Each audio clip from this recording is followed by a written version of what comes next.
Happy Labor Day weekend, everyone. It's Spirit Sessions of View of the Light, and I'm here with my co-host, Teresa Warren, and Bex Marie is off, but she's still working hard behind the scenes with us. So we're welcoming you all to this last long weekend of the summer. As we say goodbye to summer, we say hello to all the kids going back to school and new beginnings. And with that, I have a Vibes Up from Kyle Gray card today, and it says, take the weight of the world off your shoulders, which means you can only be responsible for you. And so be the change you want to see in the world. So everybody, welcome. Let us know where you're coming from, and share out this show and share it with your friends, and listen to us on our podcast if you're in line driving back to work after summer holidays. Just put us on to lighten up your life. Okay, Teresa, we have a special guest from our sister network show, and so you go ahead and share. I'm going to put Shiraz on big there. Yeah, it's from the Breakthrough Show Network, and that's where we get. That's where I've heard of you in the first place, because before that, I didn't know who you were, and then it's like, okay, now I've heard your name, and then it's like, now I finally got to watch one of your episodes with Jessica the other day and stuff, and so that was a lot of fun. So, woohoo! Welcome to Spirit Sessions of View of the Light. Well, thank you so much for having me. It's great to be here. Awesome. My favorite thing to ask everybody is, what was it that got you from where you were to where you are now? Because we get to see is like, oh yeah, he's got it all together, cool. But there had to be one day where it wasn't, or was it always this way? So what's your story, and what do you do to help people? We want to see this. Okay, well, it started off with me having it all together. So I was 22 years old. I was in university studying to be a molecular geneticist. I was a bodybuilder. I was in the best shape of my life, and everything was working for me. The world was my oyster, except the world didn't give me pearls. It gave me arthritis. Right? And that's pretty young. Yeah, and I mean intense pain in every single joint in my body. So there were nights where I sipped my dinner through a straw because my jaw was so swollen and painful I couldn't move it. So every joint. And people may not have gone through this kind of a journey through the pain, but if you've ever been in the situation where you've got the plan, you know what you're supposed to do in your life, and then out of nowhere, bam, that plan is gone, then you know how I felt. Wow. Right? So I'm scrambling to figure out what's going on. I'm asking, like, what did I do to deserve this? Right? Why is this happening to me? And of course, what am I supposed to do now? Because I couldn't continue in university. I would spend weeks in bed in pain because it just hit me so hard. And I tried all the basic things. I tried medication, right? And seriously, don't get me started on childproof caps for arthritis. That's just wrong. Oh, it's just wrong. No. I tried diet and supplements. I tried yoga, meditation. Someone said magnets work for arthritis. I tried magnets. And here's the thing. Sometimes it would work for a little while, and then it would just stop. So there was this moments of hope that, this is going to be it, and then I would just lose it again. But most of the time, things just didn't work. And that just became my life for about 18 years. I learned to tolerate the pain. People that don't have arthritis, you may not realize this, but for an arthritic person, it takes anywhere from 2 to 10 times as much effort to do the same thing that someone that's normal can do. So I would tire very easily, and I got to a point where I could be out and people saw I was moving awkwardly, but they didn't realize the level of pain I was in. And I went into computer science, became a programmer, because then I could sit at my desk, do the work. There was not a lot of walking and stuff involved. And life just went on, right? And there's one thing, I remember one time I was at the office, and it was just after the weekend, we having this big meeting. And the CEO walks in and he's like, oh man, I just really pulled my shoulder playing tennis this weekend. It's going to affect my whole week. My performance is not going to be that good. And I'm sitting there going, oh, your shoulder hurts and that's going to affect your performance. Have you ever been in that situation where, if those people had only half the problems you had, they would not be able to handle it. And if you had only their problems, you'd be so far ahead of it. Like, it's not even funny. So eventually I was talking to my dad and I said, is there anything that we haven't looked at, something new that's come up that might help? And he said, there's this program I've heard about over in India called combined therapy. And they've had success with multiple illnesses. And I said, multiple? He goes, yeah, they've helped people cure cancer, arthritis, diabetes. And I'm like, what? So I said, okay, let me try that. So I flew to India and I started working with this guy. And I thought because it's India, he's going to do energy work. He's going to do a lay of hands on me or something. And all he did was talk to me for 2 weeks. He went through my whole life story, and it was like being with a psychiatrist, only he wasn't trying to solve anything. He was just gathering information about my life. And after about 2 weeks, he goes, well, Shiraz, you believe you're responsible for everyone in your life. I'm like, no, I don't. He goes, oh, I know you don't think you do, but from everything you've told me, you've created this belief, and it started when you were about 8 years old. I'm like, huh. Okay, I know I'm a responsible guy. I look out for my friends, my family. I'm always a designated driver. But I don't think I'm responsible for everyone. That's ridiculous. And even if I was, what's this got to do with arthritis? And he said, oh, you don't want to be responsible for everyone. Yeah. And if you're lying in bed in pain, you don't have to be responsible for anyone. And you don't have to feel guilty about it. If people see you struggling just to get through your day, they're not going to ask you to take care of them. The arthritis isn't the problem. It's the solution to the problem you're not looking at. Wow. So, yeah. And I'm like, well, that's messed up. It didn't make any sense, but I could see how there was some sort of logic there. But why would I do that to myself? Because that was the only reason, right? That's the only way you could fix it. Yep. Isn't that just, wow, that really hits. Yeah. And then it clicked and I said, so wait a sec. If what you're saying is true, all I have to do is say I'm not going to be responsible for anyone else, and the arthritis should just go away. He said, yeah, if you actually believe it deep down. So I said, okay. And I gathered my will and I said, I'm not going to be responsible for anyone but me. And you know what happened in that moment? Nothing. But I woke up the next morning and there was no pain. There was no inflammation. I had more mobility. I could even breathe better. I could physically get more oxygen in my lungs. So I'm freaking out. Because you don't go through 18 years trying this and this and this. And then this guy says, oh, stop being responsible. And overnight, boom, you're done. Right. And now, to be clear, the damage done to my body was still there, but the arthritis was gone. Right. And that's one of the lessons I've learned in life is that there's going to be miracles and there's going to be journeys. If you're not willing to go on the journey, you don't get the miracles. When you're willing to go through whatever it takes to get to your goal, you'll see miracles drop along the way. So I've been on that journey and I've been determined to get through it. And then finally, boom, that miracle dropped.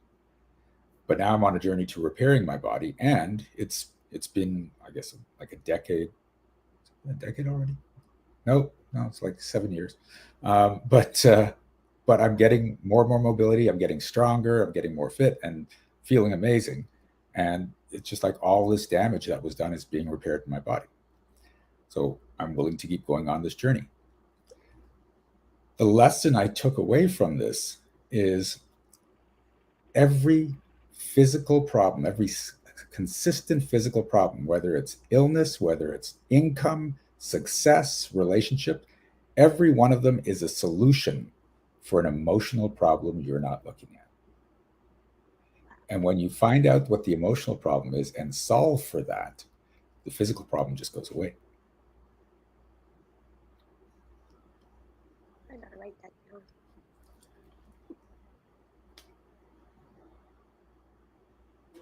Wow, that's incredible. That's like perception shifts on all kinds of levels. Yep. It filters all the way down, and you're still like, oh my God, it's going. How amazing. Yeah. And this is the thing, I started applying this to other areas in my life. So one of the things for me is in high school, my friends and I always talked about a 6-figure income. Like, we need to get the 6-figure income. And I quickly went to the 6-figure income. And, but then I stopped just over $100,000 a year. And no matter what I did, I couldn't make more than around $100,000. And I'm like, I know how to make money. I've been doing this. What's stopping me? And so then I thought, okay, every consistent problem is a solution for an emotional problem that you're not looking at. So I said, okay, it's not that I can't make more than $100,000. It's that I don't want to. This is the solution. So what's the problem? And then the memory came up that when I was a teenager, friends and family saw the talent I had, the potential I had. And they said, oh, you are going to be doing so much. You're going to be making so much money. You're going to have that house on the beach. You're going to be traveling the world. And then we get to come hang out with you. We get to stay at your house. We'll travel with you. We'll have so much fun. And they're thinking this is going to be great. And I'm thinking, you guys are all going to leech off me. Oh, no. No, that's not happening. So my mind said, you know, at $100,000, you're comfortable, but you can't have all these people spending your money. If you were at like $1 million, then they'd be there. So let's keep it where it's safe so that you don't have to put up with people saying, can I have money? Can I stay at your place? Can I travel with you? Can you invest in my business? Because every one of those interactions is an emotional impact. It causes me emotional distress. So to solve for that emotional distress, $100,000. So I made the decision. I said, if people want to come ask me for money, I'm like, no. I mean, there might be some people that like, this sounds good. Yes, I'll invest in your business, whatever, but it's my money. I'll decide. I won't feel guilty if I say no. I won't feel pressured to give money away. I'm just going to do that. Over the next year, my income doubled. Wow. Right? That's so neat.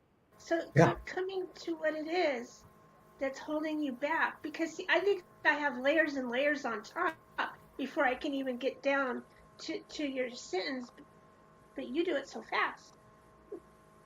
Well, it's easy. Like, for that one, I allowed it to come up, but for most of the beliefs I have, I don't find them other people, because your mind blocks your beliefs from you to protect you. It thinks it's helping you. Right? So when you go to someone else, they see through all your crap that you're putting up for yourself. And then they're like, oh, it's this. Like, that's how that mentor did. He's like, you're responsible for everyone. I'm like, no, I'm not. That's ridiculous. Nope, he was absolutely right.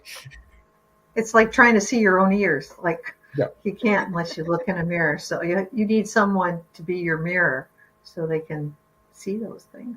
Yep, exactly. So that's what you do. You're somebody's mirror. I'm somebody's mirror. So now you can reach through the crap and find out why. Yeah. Yeah. So what happens now is I've created a technique called energetic magic. And with it, when I talk to people, I can tell when your conscious beliefs match your unconscious beliefs.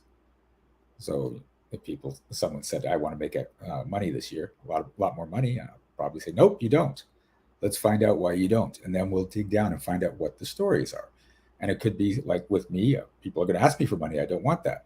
It could be that you lost a lot of money and you felt shame around that. And your mind's like, I don't ever want to feel shame. So if I don't make a lot of money, I can't lose a lot of money. I won't feel shame. Right? So we'll find out what the story is. And then I'm just going to ask, are you willing to step out of that story? If you say yes and you mean it, it's got to be that declaration. Yes. Just like I said, I'm not going to be responsible for anyone else but me. Then it shifts in that moment. We're physically rewiring your neural pathways, and energetically we're pulling the beliefs out of your system. And that's it. That's the whole process. And I've gotten results with people in as little as 5 minutes. Wow. Oh, how cool. Oh, Rhonda, I can't hear you. So how do you get your clients? How do you find your clients, or how do they find you? A variety of ways. I speak a lot. I'm on summits and different stages. And, I was just in Charleston, South Carolina. We got the edge of the hurricane. That was fun last week. Ooh, not really.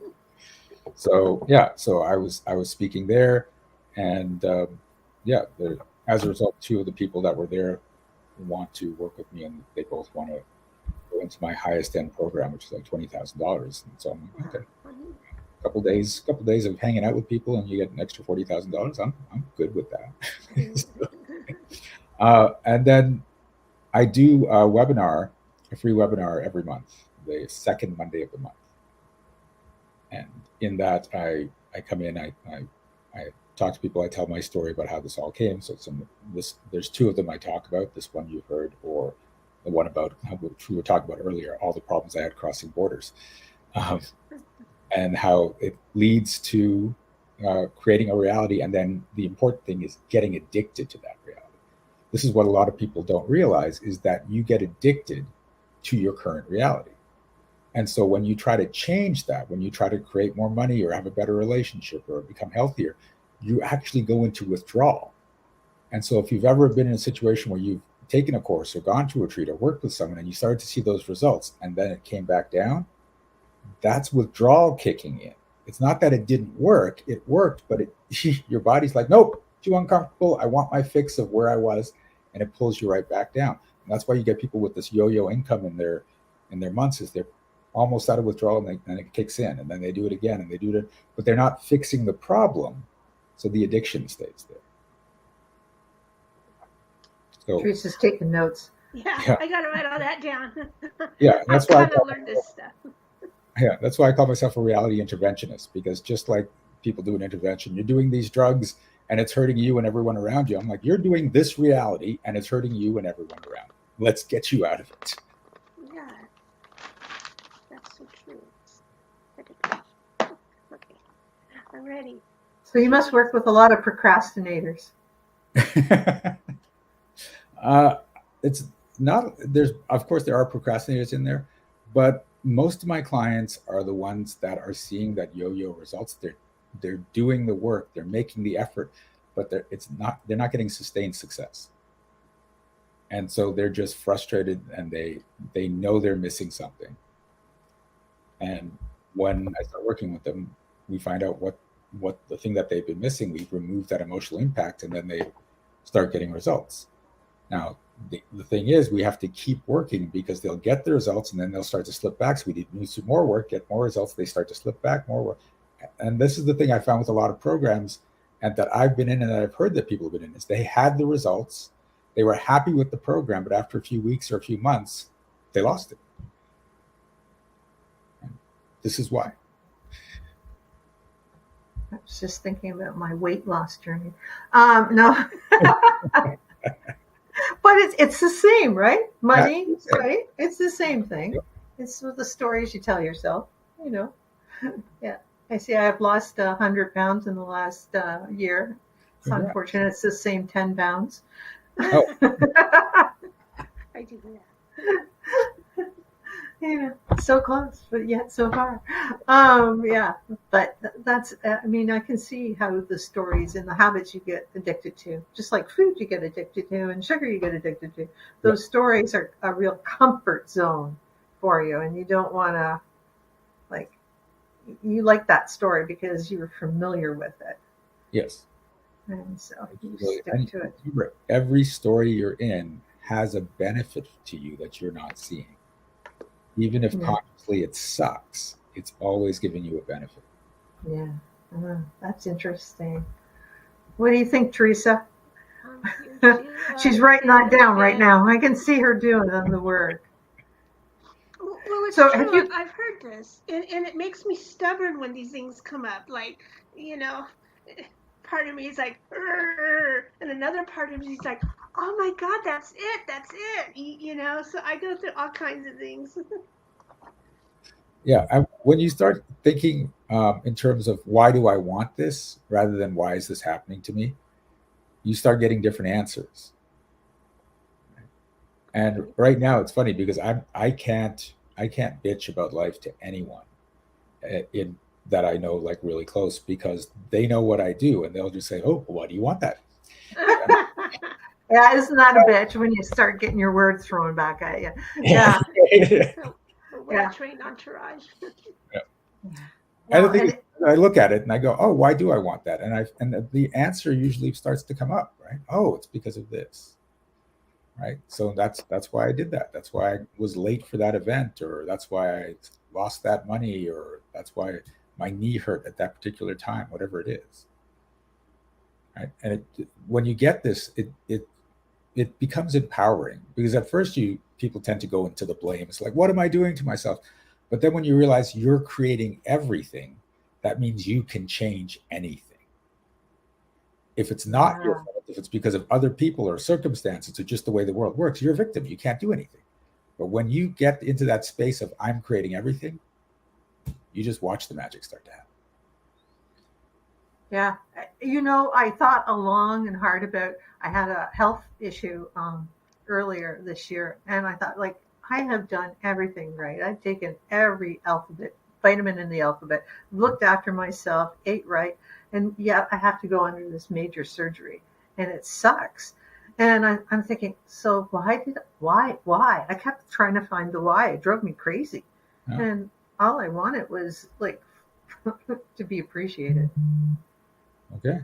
Yeah. And yeah, at home and like at work, and that was it was a hard thing. Like, oh my God, like, this is pretty radical to have to be appreciated, though. I don't think I have to almost leave the earth before somebody appreciates me. But yeah, Yep.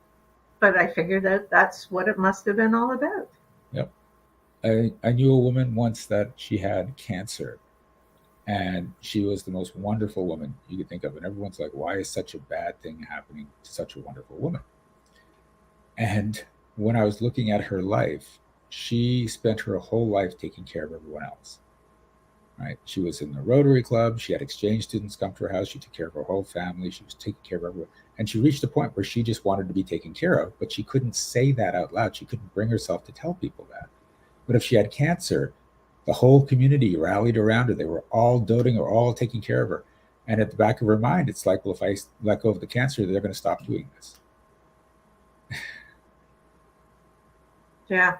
No, I can totally relate to that and understand. Fortunately, I stopped myself before I got the cancer, because I made sure that went away.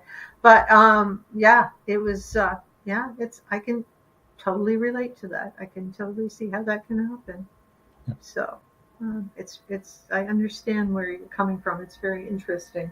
So, Teresa, have you got something you want Shiraz to figure out for you? I'm letting you go first. Yeah. I don't know. Where do I start? I think I'm nothing but a pile and a pile of all kinds of stuff. And, well, that may be true, but at the same time, you got to look at like a Jenga tower. You've got multiple Jenga towers for different stories in your life. Each Jenga tower is made up of the different experiences you have that justify that story, because it happened here and it happened here and it happened here and it happened here. So when we start looking at why you want this story in your life, we're going to be pulling the blocks out of the Jenga tower. And there may be 1,000 blocks, but if we happen to pull the ones that are key to make the tower fall, then everything changes in that moment. Yeah. Will we get those specific blocks? We don't know. We'd have to see the results. And if you start going back into withdrawal, we didn't get all the pieces. But if you don't go into withdrawal, we pick those linchpin blocks and we destroyed it in the moment. I've had people where I work with them for a 1-hour session and they never need to come back to me. But 95% of the time, people need to get more blocks and more blocks and more blocks, and then it's gone. I can imagine. It'd be nice to everybody just go now and then, because in case something comes up, you're perfect in the way you show it all to us. Yeah. Well, I have been working on the money thing, and I've come to different conclusions.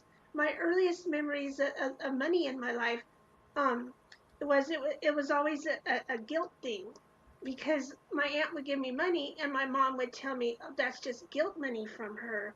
give it back to me, or you got to share it with your siblings. And it was like, but my aunt, she was making me feel so special, and I thought the money was for me, and now I got to give it all back and share it. And so those are my earliest memories. But I don't know where I went wrong with money.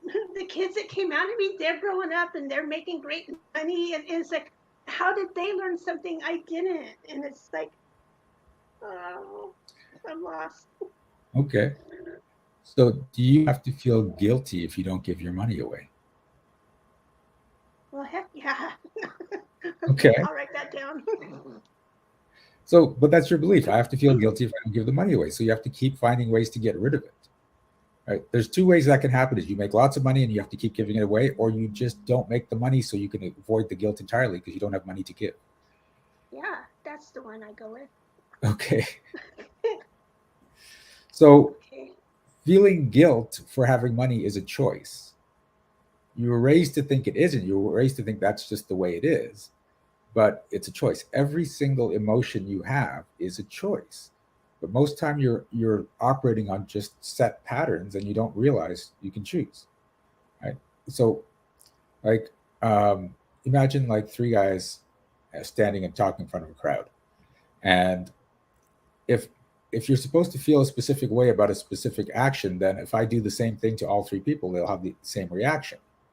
But I could come down and pull the pants down on all three, right? And the first guy is just like, oh my God, and everyone can see my junk. And then he's like pulling up his pants. He's humiliated. He runs away. He may even be traumatized from that incident. Right? Yes. The second guy, I pulled down his pants. He's like, what the hell? And he looks back at me and goes, oh, come on, Shiraz, grow up. And he's a little embarrassed. He's annoyed, but he's not traumatized. And he pulls his pants up and he's fine. And the third guy pulled down his pants and he looks down and goes, huh. All right, I know everyone's enjoying the show, but I'm going to have to pull these up because I don't want to get arrested. I'll do it slowly so you can just get a good look. All right. Okay. Yeah, you guys. So it's the same thing that happens to all three of them, but they've chosen what emotion to feel. Yes. So are you willing to step out of the story that if you have money, you should feel guilty for having it? Yes, definitely. Oh, and I forgot to tell what energy shifts, I yawn and cough. That's what I thought. Yeah.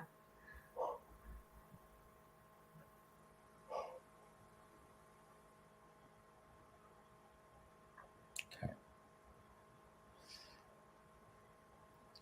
Are you willing to step out of your mom's story that if you keep money, you're not a good person?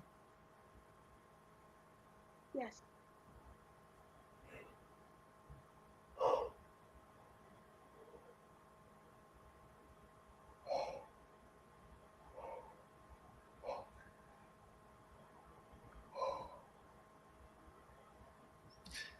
And are you willing to step out of the story that if you have money, you will be scolded and punished for it?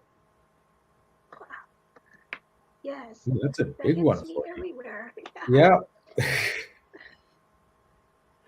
so true.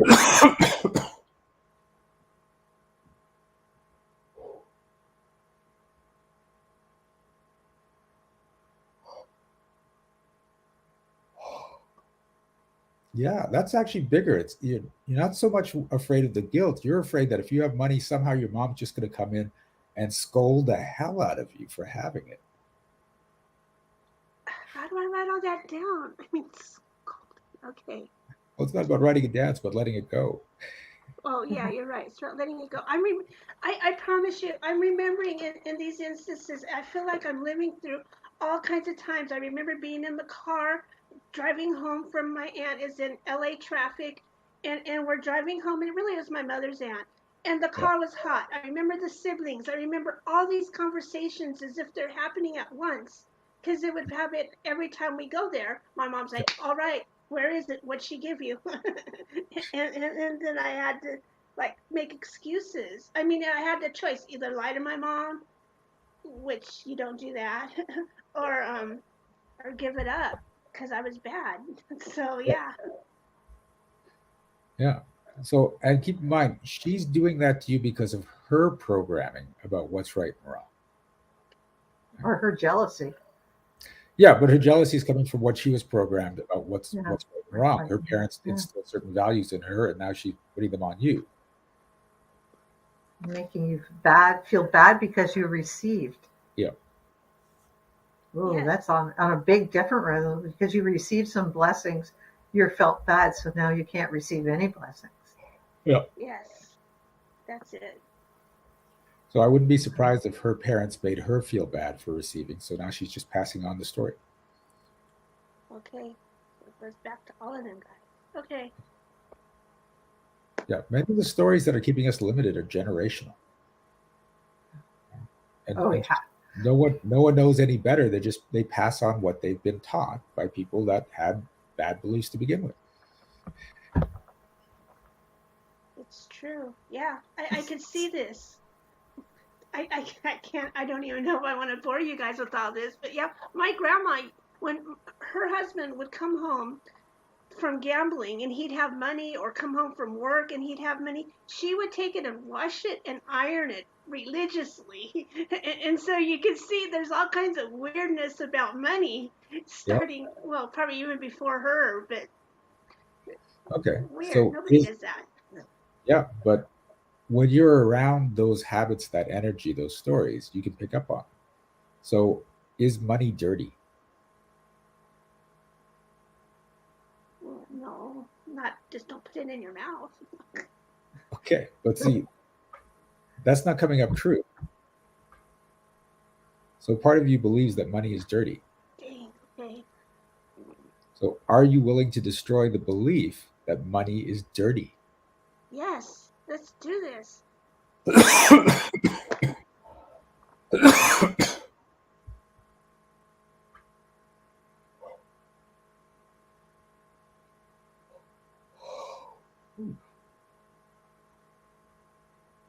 Okay.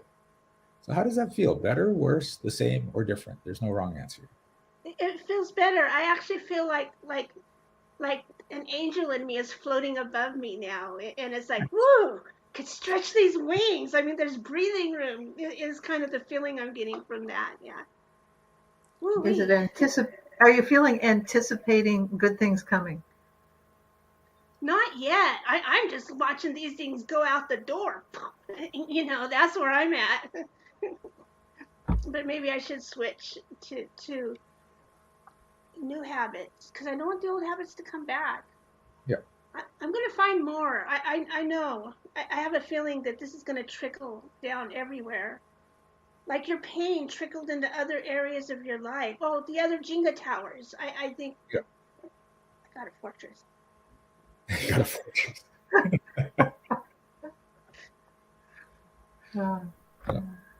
But yeah, this is how it works for everyone. Is you have to see, oh, well, that's it. And oftentimes you're stating your stories to other people and you don't even realize you're stating it. Right? Any cliche you use, that's a story running it. Oh yeah, like after my laughter comes tears. Yeah. Yeah. Oh yeah, that's a generational one handed down, and then you can hear it in yourself when you're telling it to your kids, and you go, "Oh my God, my mother used to say that too." Yeah. So notice what phrases you use and which ones are empowering and which ones aren't. And sometimes it's just a matter of interpretation, because there's all good things must come to an end, right? But the thing is, the assumption is, well, when the good thing ends, now a bad thing's going to happen. But I've redefined that, and I'm like, yeah, the good thing ended because another better thing's about to start. So all good things come to an end, and I don't care, because it just keeps getting better. Yeah, like change. This too shall pass. Yeah. That's the one, yeah. This too shall pass. Good or bad, this too shall pass. Something better will be better. Yeah. But we get what an amazing job you have. Yeah, but I mean, you got to think of some of the phrases that are out there that don't work for people. Like, you're damned if you do, you're damned if you don't. Oh yeah, that's right. It. How's that going to work for your life? They always applied that to me. So I was causing trouble somehow, being damned one way or another. Okay. So are you willing to step out of the story that you're damned if you do and you're damned if you don't? Oh, it takes some doing, because that's like defining me. But yeah, I'm ready to do that. I think it'd help everybody in my life if I step out of it. Yeah, because if that's defining you, we have to redefine you. Okay. So let's try it again, because this is the thing I notice a lot of people do this, is they say yes, but then they go into this whole explanation, which is your subconscious mind to distract from the actual yes, so you can just talk it out and not actually change anything. So are you willing to step out of the story that you're damned if you do and you're damned if you don't? Yes, I am.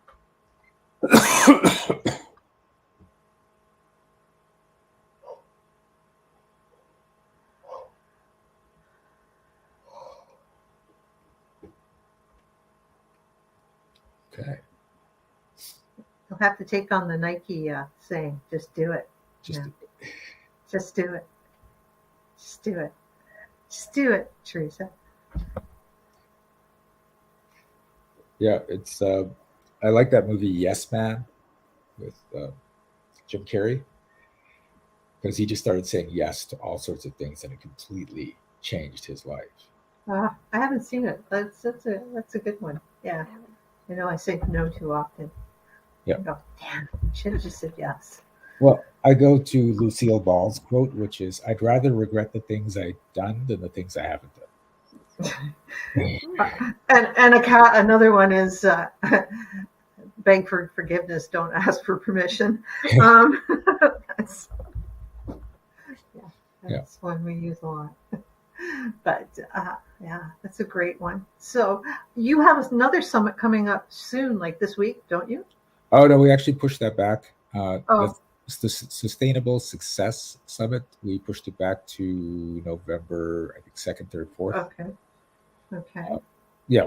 But the event that I was at last week, there was so much promotion going into that no one was really seeing my event this week. So we're like, okay, there's not going to be a lot of people. Let's give it some time.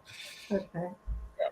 It's cool. So that's November, traditionally in Canada, the month where nobody lives except for the hunters. Yeah. So that's it. They're not going to be doing anything else. They might as well come to the summit. Right? So. Yeah, absolutely. Yeah. It's rainy and cold, and it's a great time to go to a summit. Yeah.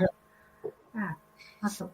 And what else is on your plate? So you have the Breakthrough Show. Let everybody know when you have your show. And the 4th Monday of each month is Writing Reality. And with my show, what I do is I bring on a guest, and they're all coaches of some sort.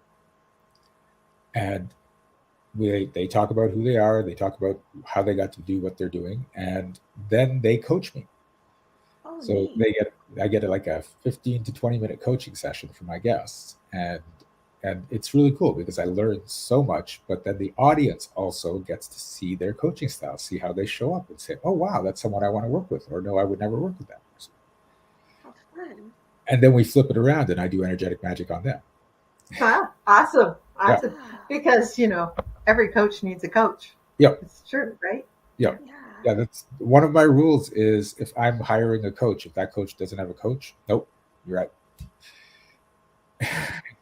Yeah, I mean, every healer needs a healer, and that's absolutely the same thing. So it works the same way.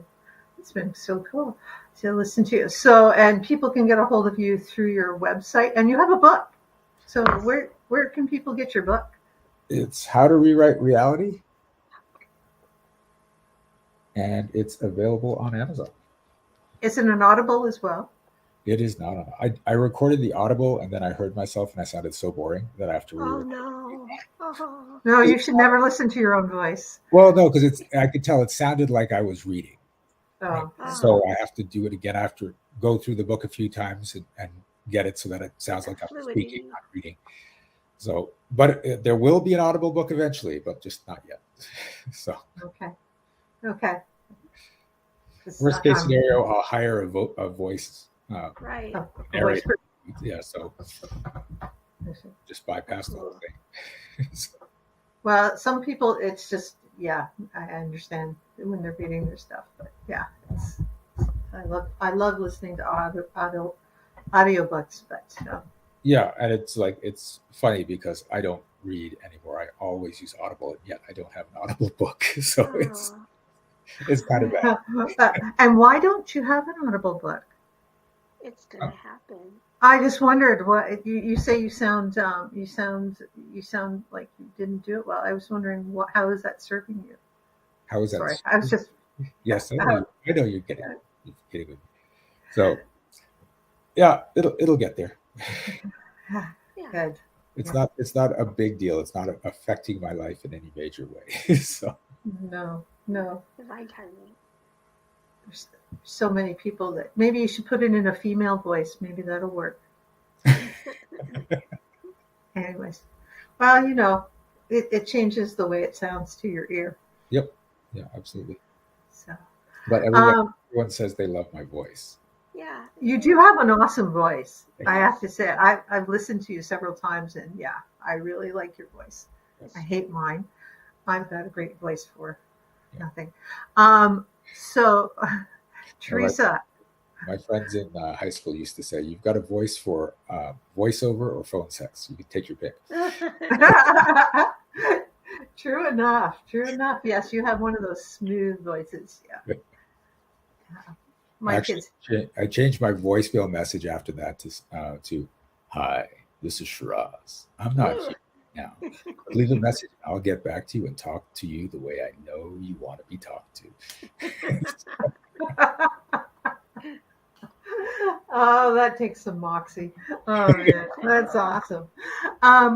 Shiraz, so we're going to go to your 3 favorite questions. So is there anything you want our audience to, because this is the first time on our show, even though we're on the same network, that they've actually had an experience with you. So the best way to get a hold of you is through where? energeticmagic.com. Okay, great.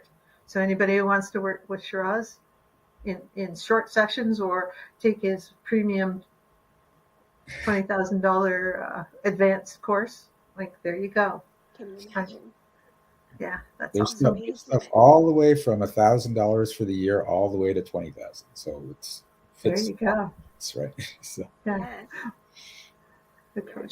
So, and we're going to report back from Teresa how it's been going, because I can see big things coming for Teresa. Cool. All the time. So. Well, thank you, Rhonda. And you just need. Yeah, and you've got that energy going on your itchy nose, so you've just got to be pushed off. I think you just got pushed off the success cliff, and now you're going to get it. What's the itchy nose mean? Oh, energy. I thought, it's either that or I was petting the kitty before we came on live. A lot of people feel energy in their nose. Yeah. Okay. Like you sneeze and you cough, so you feel it in your front part. So no, I don't sneeze when I'm clearing. I just cough and I yawn. But I didn't know that energy in your nose. Yeah, itchy. Yeah, itchy nose. Energy. That's interesting. Yeah. So, okay. The coughing is interesting. How did you figure that out? Did you learn that, or did it just happen with you? It just started happening, and I didn't know why. It was even before I started doing this. I'd be talking to people, and they'd have an energetic shift, and I'd start coughing. And I thought there was just a problem. I was going to the doctors. They said, "There's nothing wrong with you." I'm like, why do I cough like randomly and forcefully? And then when I started doing the work, I noticed the correlation that when people shifted, I started coughing. I'm like, wow. I've been doing this the whole time. I just didn't know it.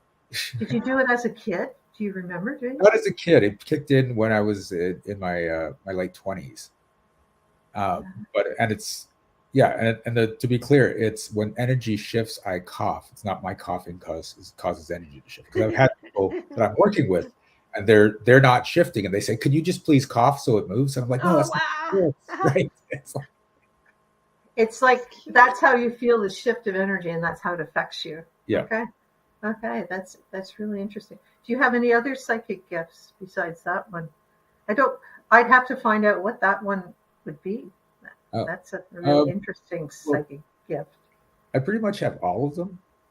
Right on. So the way I've worked it out is I've basically said any information I need to get, let it show up how it wants to show up. Okay. So sometimes I get visions of the future, of the past. Sometimes I hear stuff. Sometimes I see it. Sometimes I taste it. I can see into people's bodies at times, but other times I don't. So it's not a thing that I control. It's just any information I need comes to me in the best way for it to come to me.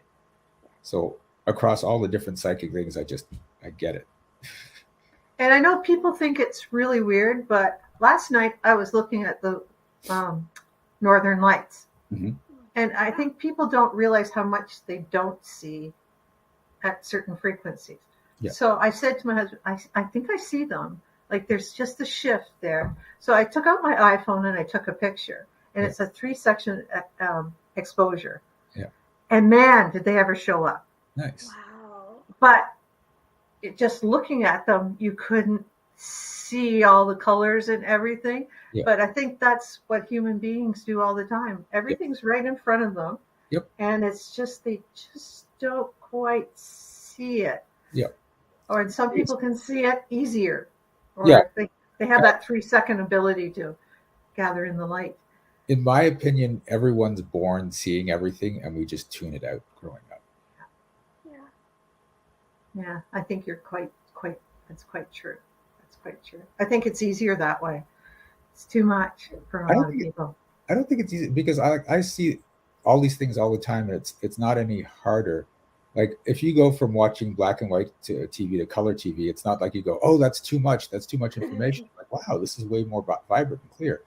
But because we get taught by our parents, by our teachers, that we are limited beings, that we can only do so much, that we have to fit in and not try to overreach, we limit everything about ourselves. When you start to let go of all those teachings, you start to perceive more, you start to gain more, you start to do more, and it doesn't become harder. It actually becomes less effort to do all of that. Yeah, for sure. So, Teresa, do you want to ask Shiraz the questions? The quick questions. Okay, the first one then is, there you are getting ready to give another one of your well-attended speeches out in front of people, but they're playing your song as you're going up. Okay. And you got the shimmy going on, and you got it. What song is it? So I don't know what the name exactly of it. It might just be called "You Can Have It All." But there's a song that's like, you want the good life, you can have it all. You want the fast car, you can have it all. Because you can have it all. That sounds good. Yeah. That's very. And why shouldn't you be able to have it all? That's the thing. That's the worthiness thing. Everybody gets stuck on. Why shouldn't you be? Because there's so many reasons. Like, I know a lot of people, well, it's unfair for some people to have so much while other people don't. It's unfair for you to have an easy life while other people are suffering. No, everything is absolutely fair because everyone's creating their life according to their stories. Yes. Right. So the second question then is, do you have any crystals or gemstones that you love to work with? I have some. I've stopped working with crystals and gemstones. I just sort of moved out of it. But I used to all the time. I actually used to have an ophthalme that was a crystal blade with a quartz hilt and a crystal ball right in the center of the hilt. And every part of it was a different type of crystal. Right. And it was gorgeous. And when I moved, it was at my parents' place, and somehow it got put in a box that went somewhere, and I never saw it again. But it was. I remember I bought it back in the 80s for like $300 at that time. Ooh, that's a lot of money at that time. And the coolest thing about that was I was doing this thing with it, and you could do this with other crystals. I didn't realize how it worked until I used it with the ophthalme, is that whenever I was in a good mood, I would hold the ophthalme, and the energy of that good mood was going into it. And every time I was in a wonderful mood, I would be holding that energy. I'd just be filling and filling and filling that ophthalme. And at the time, I didn't know that's what I was doing. And then one day I came home and I was pissed about something. And I was like really, really, really angry. And I was like, I see it sitting on my desk, and I'm like, and I grabbed it because I just want to stab someone. And as soon as I grabbed it, all that good energy flowed in, and the anger just went away. And I went, what the hell just happened? Wow. It stored it for you. Stored it. It gave it to me when I needed it. Wow. Amazing. And you could do this with other crystals. I eventually taught a class on that. Just pick a crystal and pick the emotion you want to store in the crystal. And then when you need that, you pick up that crystal and pull it back. Ah, awesome. Nice. Yeah. That's beautiful. Well, that's a really cool thought. Yeah. Me with all my crystals around here. And you stopped using them because they didn't resonate with you anymore? Yeah, it's like I just sort of forgot. I still have crystals in my room. They sit on my windowsill to get the sunlight and stuff like that. But I just stopped using it. Huh. Yeah. But they haven't stopped loving you, Shiraz. I'm sure. I'm sure I have not. Last question. I'll ask the last question because it's my favorite topic. In all your travels, being in Toronto and all those places, have you seen any UFOs or anything that you couldn't explain as a plane or a satellite or whatever? So when I was, let's see, we were in Mississauga. So it was great. I was about 8 years old. My brother and I were outside one time and we saw this thing in the sky and we thought it was a plane. We thought it was the tail lights of a plane going away. And he goes, "Hey, look, a UFO." And he's just kidding. But then it was just there, just like it wasn't fading into the distance. It was just sitting there. And we stared at it for a little while. I'm like, wait a second. Right? And we watched it for a bit. And then all of a sudden it just went away. And this whole gust of wind like almost knocked us off our feet, like it was like the jet stream or whatever as it leaves. And when we just looked at each other and went, that was totally weird. Wow. That was just that one incident that happened. Have you been looking for them ever since? No, I haven't. There's one time I thought they arrived because back in the 80s, I don't know if you know about this, the Mississauga train derailment. I was there actually. That's when I lived in Toronto. Yeah. Yeah. Well, we were in Mississauga 2 blocks from where the explosion went off. Holy cow. Yeah. So we heard the bang. It shook the entire house. We look out the window and the sky is orange. Oh. And we're like, the aliens are invading. The aliens are invading. But it turned out to just be chlorine gas that was going to kill us all. Yeah. Something so simple. Yeah. It was, yeah. That was scary. I can remember that. Yes. Yeah. Oh, well, I guess keep your eyes up. Look up. You'll see them more often now. Okay. They're showing up. Now that the U.S. government has said they do really exist, we can all believe in them. That's good. Yeah. Yeah, we can all believe in them. Thank you so much for being. So your next appearance on the Breakthrough Network is on the 20th. Or well, I guess I can't see my calendar from here because I can't see very well. So it's the fourth Monday in the month. So yeah, so the 25th of September. 25th, okay, 25th of September. So we'll look forward. And you have a webinar, you said, every week on your every couple. The second Monday of every month. So the next one will be on the 11th. Okay. I do one at 1 p.m. and 8 p.m. Eastern, so it can help fit into people's schedules and time zones and stuff. And how do people connect? They just go on to which? If they go to my website, energeticmagic.com, then they can find Ignite Your Success. It's on my events page. It's like one of the first things you see, and we just do it every month. And we go for 90 minutes, and about half hour, 45 minutes of that is me just picking people right out of the audience and working on them right away. Awesome. Maybe I'll join in. So there you go, Teresa. You've got another way to get rid of another Jenga tower. Yeah. I would pile them up high. That would be fun. Yeah. Thank you for what we got to listen to me. Yeah.